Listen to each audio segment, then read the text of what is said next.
नमस्ते दोस्तों। Classic books bye audio पिटारा में आपका स्वागत है। बेहतरीन ऑडियो बुक सुनने के लिए हमारा चैनल सब्सक्राइब करें और बेल आइकन दबाना ना भूलें ताकि आपको हर अपडेट मिलता रहे। कहानी अनबोला, जयशंकर प्रसाद। उसके जाल में सीपियां उलझ गई थी। जगैया से उसने कहा, इसे फैलाती हूं तो सुलझा दे। जगैया ने कहा, मैं क्या तेरा नौकर हूं? कामैया ने तिनक कर अपने खेलने का छोटा सा जाल और भी बटोर लिया। समुद्र तट के छोटे से होटल के पास की गली से अपनी झोपड़ी की ओर चली गई। जगैया उस अनखाने का सुख लेता सा गुनगुनाकर गाता हुआ अपनी खजूर की टोपी और तिरछी करके संध्या की शीतल बालू को पैरों से उछालने लगा। दूसरे दिन जब समुद्र में स्नान करने के लिए यात्री लोग आ गए थे, सिंदूर पिंड सा सूर्य समुद्र के नील जल में स्नान कर प्राची के आकाश में ऊपर की तरफ उठ रहा था, तब कामैया अपने पिता के साथ धीवरों के झुंड में खड़ी थी। उसके पिता की नावें समुद्र की लहरों पर उछल रही थी। महाजाल पड़ा था, उसे बहुत से धीवर मिलकर खींच रहे थे। जगैया ने आकर कामैया की पीठ में उंगली गोद दी। कामैया कुछ खिसक कर दूर जा खड़ी हुई। उसने जगैया की ओर देखा भी नहीं। जगैया को केवल मां थी।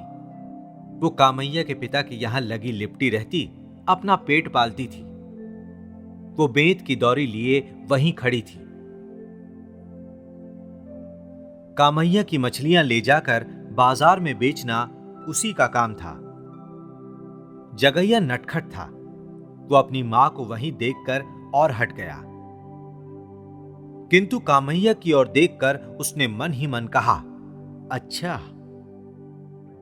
महाजाल खींचकर आया। कुछ तो मछलियां थी ही, पर उसमें एक भीषण समुद्री बाघ भी था। दर्शकों के झुंड जुट पड़े।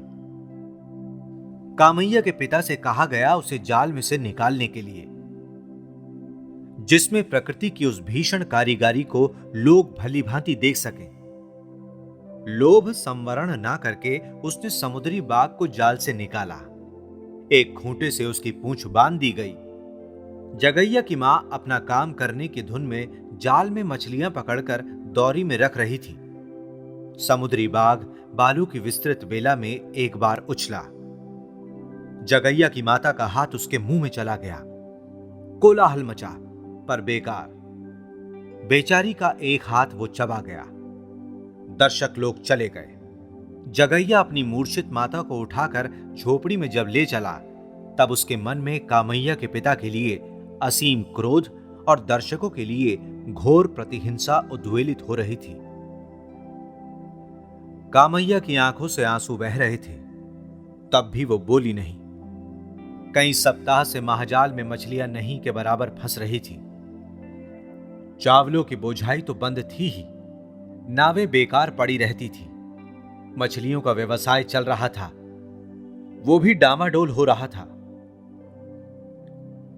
किसी देवता की अकृपा है क्या? कामैया के पिता ने रात को पूजा की। बालू की वेदियों के पास खजूर की डालियां गड़ी थी। समुद्री बाघ के दांत भी बिखरे थे। बोतलों में मदिरा भी पुजारियों के समीप प्रस्तुत थी। रात में समुद्र देवता की पूजा आरंभ हुई। जगैया दूर जहां तक समुद्र की लहरें आकर लौट जाती हैं, वहीं बैठा हुआ चुपचाप उस अनंत जलराशि की ओर देख रहा था और मन में यह सोच रहा था, क्यों मेरे पास एक नाव ना रही?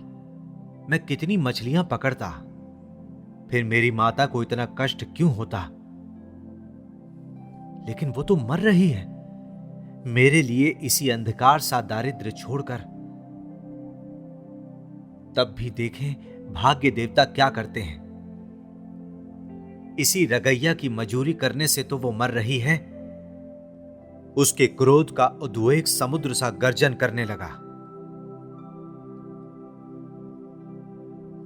पूजा समाप्त करके मदिरा ऋण नेत्रों से घूरते हुए पुजारी ने कहा, रगैया, तुम अपना भला चाहते हो तो जगैया के कुटुंब से कोई संबंध ना रखना, समझा? उधर जगैया का क्रोध अपनी सीमा पार कर रहा था।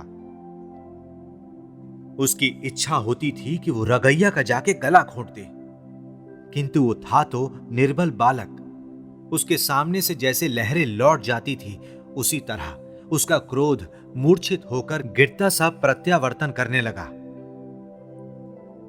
वो दूर ही दूर अंधकार में झोपड़ी की ओर लौट रहा था। सहसा किसी का कठोर हाथ उसके कंधे पर पड़ा। उसने चौंक कर कहा, कौन? मदिरा विह्वल कंठ से रगैया ने कहा, तुम मेरे घर कल से ना आना। जगैया वहीं बैठ गया। वो फूट फूट कर रोना चाहता था, परंतु अंधकार उसका गला घोंट रहा था। दारुण क्षोभ और निराशा उसके क्रोध को उत्तेजित करती रही। उसे अपनी माता के तत्काल ना मर जाने पर झुंझलाहट सी हो रही थी। समीर अधिक शीतल हो चला। प्राची का आकाश स्पष्ट होने लगा, पर जगैया का अदृष्ट तमसा छन्न था। कामैया ने धीरे धीरे आकर जगैया की पीठ पर हाथ रख दिया। उसने घूमकर देखा। कामैया की आंखों में आंसू भरा था। दोनों चुप थे। कामैया की माता ने पुकार कर कहा, जगैया, तेरी मां मर गई, इसको अब ले जा। जगैया धीरे धीरे उठा और अपनी माता के शव के पास खड़ा हो गया। अब उसके मुख पर हर्ष, विवाद, सुख दुख कुछ भी नहीं था।